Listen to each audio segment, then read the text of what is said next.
አዳኒ ነሽ? ሰላሙ እንዴት ነህ? አለናል። እቴቴ የለችም እንዴ? የለችም። ለምን ፈለካት? ሁለተኛ እንዳታንኳኳ ብያ ነበር።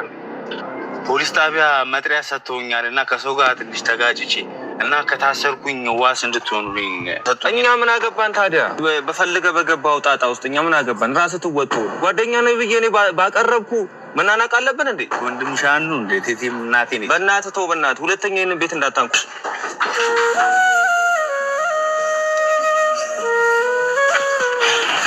ማን ነው በር ያንኳኳ? ዱርዬው ቦቼ ነዋ።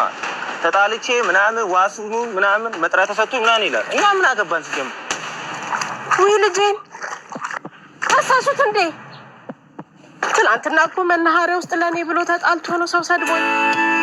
ነፍሴን በሰው ደስታ ሰላም ስሞላበት ስሜቴን ጎድቼ ለኔ ሳልኖርበት ሰጠው ብዬ ነበር ፍቅሬንም በትኜ መልሴ ሲሆን ግፋት ተሸነፍኩ።